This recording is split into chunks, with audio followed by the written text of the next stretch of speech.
Hi, this is an example of an evaluation of slave narrative written by a former student, and I'm going to go through it and highlight a few things that will ideally help you as you compose your slave narrative. First, we begin with a good title, Faith, Family, and a Critique of American Society in Maddie Jackson's The Story of Maddie J. Jackson. So the title gives us a clear idea of what the author is going to evaluate: family, faith, and a critique of American society. Notice that the opening sentence is clear and concise. It tells us the name of the author, tells us the name of the title of the narrative. You don't have to begin this way. There are many other ways to begin, but this is a good sound nuts and bolts way of beginning. Notice here that the writer tells us where the narrative was published. Apparently there was no information about the publisher. That would be nice to know as well, if there was or wasn't. Then he tells us that the story was not actually written by Maddie Jackson herself, but rather by her stepmother, which he goes into later. In the introduction, he gives us some basic information that it's relatively short, only 34 pages, but covers a wide-reaching journey. He introduces several of the topics that he mentions in the title. And then finally, at the end of the introduction, he delivers the thesis statement in this last sentence here. And he lays out the order in which the topics will be developed. An analysis of family, faith, and American society. And then finally, there is to be a section on poetry. So it's a solid introduction. Notice that it's about a page long. The very next paragraph, he follows through with his thesis sentence and begins to talk about family. Tells us to whom she was born. Tells us as much as he can about the family. Notice that he's not summarizing, but rather analyzing how the narrative discusses family. So in the next paragraph, the family experiences other tragic disruptions. Most slave narratives, especially antebellum slave narratives, focus a great deal on the loss of family, the breaking up of families, as you know from having read Frederick Douglass and perhaps the one you're reading yourself. So instead of summarizing what happens, the author here is summarizing and emphasizing that the narrative is about family. In the next section, again, he follows through with his thesis statement. Throughout her narrative, Jackson never breaks her bond to Christianity.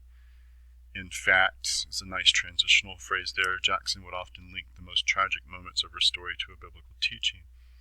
So again, this is important in an evaluation. He doesn't summarize what she says, but both summarizes and analyzes, illustrates how the narrative is influenced by Jackson's faith.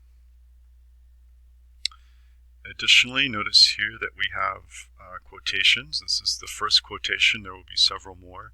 And you want to include quotations in your slave narrative as well.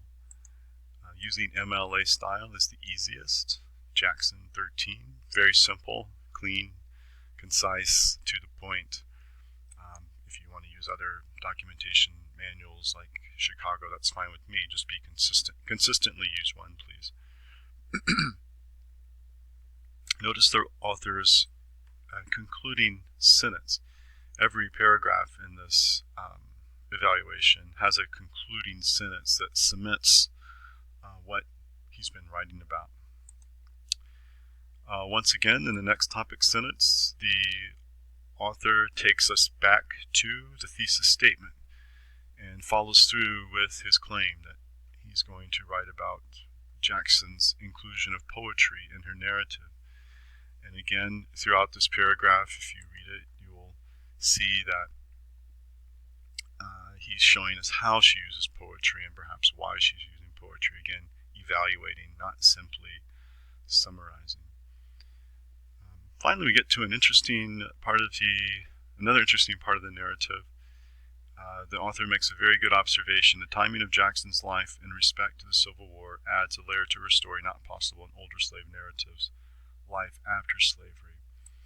And so again, he quotes from the narrative and explains what he means by that topic sentence. Here towards the end, he adds an interesting remark that links the narrative to the present. Certainly that strengthens the narrative. Finally, when we get to the last paragraph, notice how strong the conclusion is. It's almost a full page. Notice that the author doesn't merely summarize and repeat what he's already written, but closes with a new, fresh thought. If there's a lacking component in Maddie Jackson's narrative, it would be the idealistic portrayal of the North. And so he concludes by talking a bit about this idealistic portrayal, but at the same time explaining why she might naturally be that way. All as a means of concluding. And then finally he ties it into a very contemporary piece of history, Ava DuVernay's documentary film 13th, which some of you have perhaps seen. If you haven't, you should immediately. It's on Netflix, and ties it to that. So there's a clear concluding strategy that really strengthens the narrative. And then finally, he includes a works cited page, which you want to do as well, and it's correctly formatted. So I hope this helps, and I look forward to hearing from you soon.